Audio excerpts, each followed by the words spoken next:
Boa tarde, pessoal do YouTube. Aqui quem fala é o Fábio Batista. Hoje dia 9 de outubro, né? Hoje é 9 de outubro, 9 de agosto de 2022. Eu aqui com anotações hoje. Eu ia fazer um vídeo,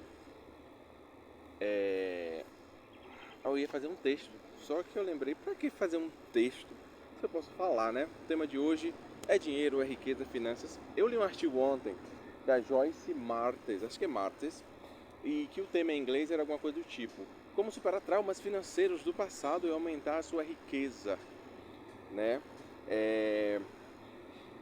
Eu que traduzi esse título, né? Porque está em inglês lá, mas eu estava lendo, eu achei interessante essa conexão entre trauma e riqueza. Na verdade, eu pesquisei algo sobre trauma financeiro e apareceu esse artigo e eu comecei a ler.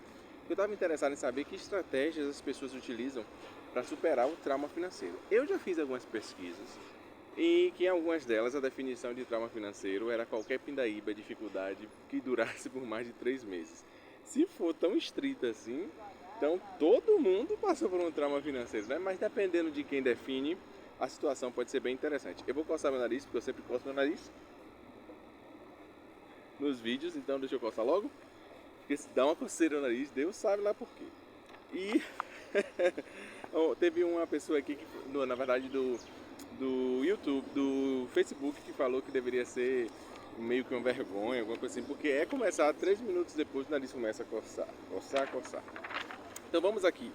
Sim, esse artigo, o que eu achei interessante dele, que eu fiz até a anotação, eu fui ouvir, eu gosto de ouvir por causa da dislexia, e depois que eu ouvi, eu fiz as anotações, ela resume 5 coisas que ela acha extremamente importantes para uma pessoa lidar com o trauma. Eu vou fazer um vídeo, talvez, se vocês quiserem, sobre trauma financeiro no futuro, especificamente, mas como é sobre esse artigo da Joyce, eu vou falar diretamente os pontos que ela falou, né? Ponto número 1. Praticar compaixão. Foi um tema interessante que ela trouxe ideia de compaixão. Para quem gosta desse tema, tem muito livro na internet sobre self-compassion ou compaixão.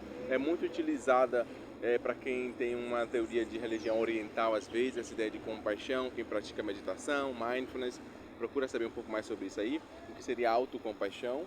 Temos também o segundo ponto que ela fala. Eu observando aqui para ver se tem cliente, né? Que hoje não teve cliente nenhum, mas vamos ver se o cliente chegar ali, eu vou cortar o cabelo do povo, né? Segundo ponto que ela define lá é desconectar do medo, da ansiedade e da dúvida. Mas você deve estar se perguntando, quem é essa mulher para eu seguir ela, né? Ela tem 25 anos de experiência nessa questão aí de terapia, né, psicológica com relação a finanças, né? E voltando ao ponto da Joyce, o segundo ponto era desconectar essas 3 emoções: medo, ansiedade e dúvida. Eu já vi pessoas falar sobre vergonha, mas aqui ela trouxe a ideia da dúvida, ou seja, a ideia de que é bom ter certeza, né?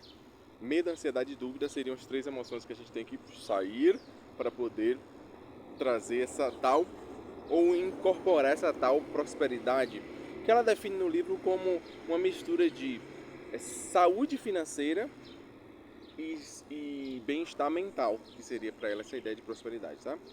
Ponto 3. Apropriar-se do valor de cada um, ter consciência do próprio valor que cada um pode oferecer, né, como ser humano, como profissional, saber suas habilidades, eu acredito que seja isso. Número 4. Sair do, que eu achei extremamente importante, sair do pensamento de escassez e viver pensamentos de abundância. No texto ela explica isso um pouco mais detalhadamente. Ela fala que é complicado conseguir algo se a gente pensa em escassez. E eu acho que é um assunto que merece até uma pesquisa mais profunda, porque o pensamento de escassez é às vezes algo tão entrincheirado na mente das pessoas que as pessoas acham que é realidade, que é ser realista. E eu não estou falando aqui de pensamento fantasioso, porque muita gente fica assim, ó, tem que ser ou fantasioso, ou esperançoso, ou pessimista. Esses aí para mim são praticamente todos extremos, não é nenhum nem outro. É para mim, lendo esses textos, pensar corretamente ou sentir corretamente é poder caminhar pelas emoções e pelas ideias com liberdade em cada situação diferente, podendo apreciar cada uma delas e entender e tirar o máximo de valor de cada uma para a nossa própria vida. E o quinto, que foi ótimo, busque ajuda. Tipo assim, se nada disso funcionar, não fique em casa não, procure um profissional. Eu já falei aqui do terapeuta financeiro, que é uma profissão que existe.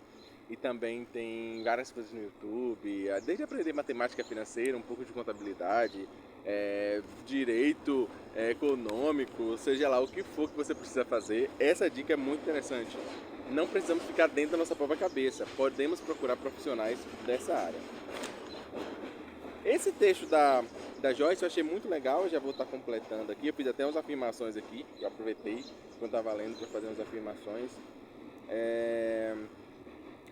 Uma coisa que eu achei interessante ela falar é que ela sugere que a nossa vida econômica acompanha a nossa autoestima, ou seja, primeiro a gente muda a autoestima e depois a vida econômica vai responder, porque a vida econômica ou a autoestima, ela está ligada à ideia do que a gente pode ter, do que a gente se permite ter. Então, se a gente não mudar isso, a gente não vai mudar o que a gente vai de fato ter. Esse vídeo é quase que uma homenagem à minha irmã Norma, né, que fica falando para eu fazer coisas, etc e tal. A dica de usar ferramentas e estratégias. E é isso daí. Eu acho que isso aqui resume esse texto da Joyce Martins, acho que é Martins, como superar traumas financeiros do passado e aumentar a sua riqueza. Claro que isso aqui poderia virar um livro, né? Se você quebrasse cada um desses 5 pontos aqui em aspectos interessantes, em aspectos mais aprofundados. E falando sobre livro, logo logo a gente vai estar falando mais sobre livro, como escrever livro, para quem tem muitas ideias e criatividades, quem quer empreender, às vezes precisa escrever um livrozinho, né? E é um tema que eu já venho pesquisando há um tempinho, por detrás das câmeras, e é bastante interessante. Então, obrigado, deveria estar estudando matemática e programação, mas eu estou aqui gravando um vídeo sobre finanças. Interessante, né? Como utilizar a procrastinação para o seu bem, ou não.